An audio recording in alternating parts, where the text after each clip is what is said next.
इतिहास में कुछ नाम ऐसे होते हैं जो सिर्फ नाम नहीं रहते, एक पूरी की पूरी पहेली बन जाते हैं। और ऐसा ही एक नाम है औरंगजेब। आज हम इसी जटिल और विवादास्पद शासक की कहानी की परतें खोलने की कोशिश करेंगे। अब आप सोच रहे होंगे कि ये कहानी शुरू कहाँ से होगी। किसी पुराने किले से? जी नहीं। हमारी कहानी शुरू होती है बहुत दूर अतीत में नहीं, बल्कि आज के दौर से। साल था 2003 और जगह थी श्रीनगर। वहां कुछ ऐसा हुआ जिसने सदियों पुरानी एक बहस को फिर से हवा दे दी। औरंगजेब के हाथ से लिखी कुरान की एक बेशकीमती कॉपी चोरी हो गई। ये घटना अपने आप में एक बड़ा सवाल खड़ा करती है। एक तरफ तो वो इंसान जो अपने हाथ से पवित्र कुरान लिखता है, और दूसरी तरफ वो शासक जिस पर इतिहास में न जाने कितने इल्जाम हैं। तो आखिर ये शख्स था कौन? जानते हैं, उस चोरी हुई कुरान की तरह ही औरंगजेब की पूरी विरासत ही आज सवालों के कटघरे में खड़ी है।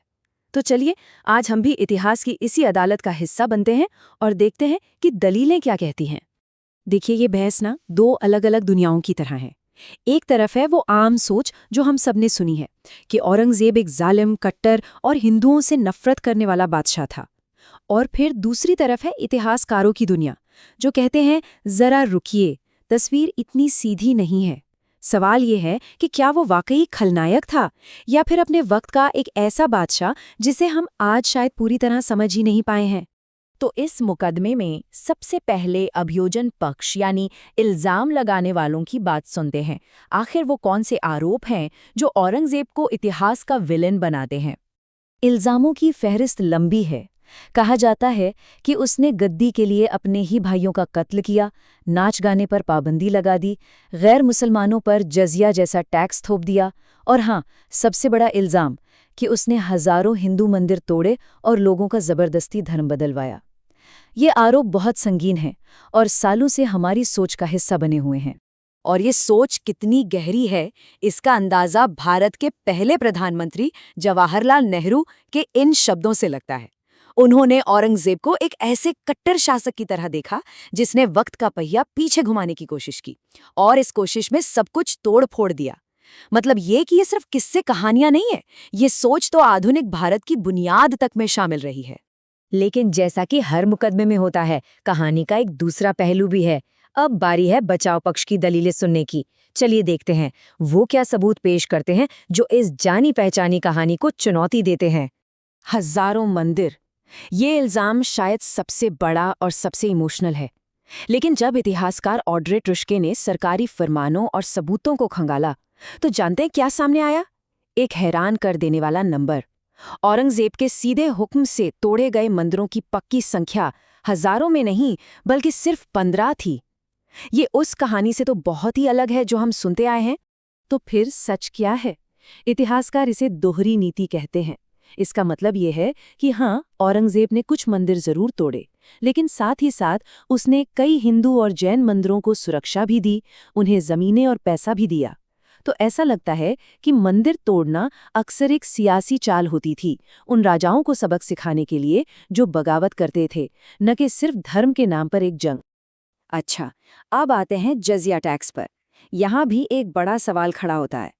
अगर ये सिर्फ और सिर्फ धार्मिक कट्टरता की वजह से लगाया गया था, तो औरंगजेब ने इसके लिए अपने शासन के 22 साल, पूरे 22 साल इंतजार क्यों किया?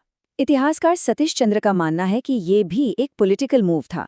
वो असल में उन कट्टरपंथी इस्लामी विद्वानों यानी उलेमाओं को खुश करना चाहता था जो उसकी हुकूमत पर ही सवाल उठा रहे थे।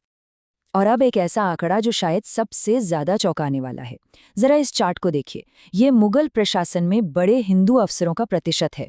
अकबर, जिन्हें हम सब सहिष्णुता की मिसाल मानते हैं, उनके दौर में ये 22% था। शाहजहां के दौर में 24% और औरंगजेब के दौर में ये बढ़कर 33% हो गया था। जी हाँ, आंकड़ों की माने तो उसने अपने से पहले के तथाकथित उदार बादशाहों से कहीं ज्यादा हिंदुओं को ऊंचे ओहदे दिए। तो अगर औरंगजेब सिर्फ एक कट्टर बादशाह नहीं था, तो फिर आखिर था क्या? बचाव पक्ष कहता है कि उसे समझने के लिए हमें उस चीज पर ध्यान देना होगा जिसे वो खुद सबसे ज्यादा अहमियत देता था, और वो चीज थी न्याय।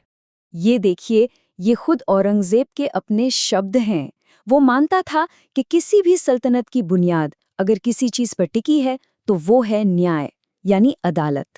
ये उसके लिए सिर्फ एक शब्द नहीं बल्कि उसकी हुकूमत का मूल मंत्र था। और ये सिर्फ कहने की बातें नहीं थीं, उसने एक बहुत बड़ा काम करवाया जिसका नाम था फतवाए आलमगीरी। जरा सोचिए, 500 विद्वान एक साथ बैठे और उन्होंने 30 किताबों में एक पूरा का पूरा कानूनी ढांचा तैयार किया। इसमें राज कैसे चलाना है, अर्थव्यवस्था कैसी होगी और सबसे बढ़कर न्याय कैसे होगा, सब कुछ था। ये दिखाता है कि वो अपने पूरे साम्राज्य के लिए एक स्टैंडर्ड कानूनी सिस्टम बनाने को लेकर कितना सीरियस था। तो ये सिस्टम काम कैसे करता था? देखिए, ये काफी ऑर्गेनाइज्ड था। सबसे ऊपर तो खुद बादशाह की अदालत थी, फिर उसके नीचे हर सूबे यानी प्रांत में और हर जिले में अदालतें थीं, और तो और जमीनी स्तर पर गांव में पंचायतें जैसे पहले काम करती थीं वैसे ही करती रहीं। मतलब न्याय का एक पूरा का पूरा ढांचा मौजूद था। तो हमने इल्जाम सुने, बचाव पक्ष की दलीलें देखीं और न्याय को लेकर उसका जुनून भी समझा। चलिए अब इस पड़ताल के आखिरी हिस्से में उस बादशाह के चोगे को हटाकर उस इंसान को देखने की कोशिश करते हैं, उसी के आखिरी शब्दों के जरिए। अपनी जिंदगी के बिल्कुल आखिरी दिनों में जब मौत सामने खड़ी थी, उसने अपने बेटों को कुछ खत लिखे। इन खतों में एक बादशाह नहीं बल्कि एक थका हुआ अकेला इंसान नजर आता है। वो लिखता है, मैं एक अजनबी की तरह आया था और एक अजनबी की तरह जा रहा हूं। इन लफ्जों में कितना गहरा अकेलापन है। और शायद ये बात सबसे ज्यादा झकझोरने वाली है। वो अपने बेटे आजम शाह को लिखता है, मेरा कीमती जीवन बेकार चला गया, मैं हुकूमत करने और लोगों की हिफाजत करने में पूरी तरह नाकाम रहा।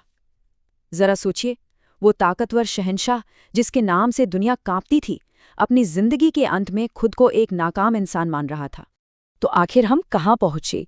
क्या औरंगजेब एक शैतान, एक जालिम बादशाह था, या फिर अपने वक्त का एक ऐसा उलझा हुआ सम्राट जो ताकत, सियासत, धर्म और इंसाफ के बीच अपना रास्ता तलाश रहा था?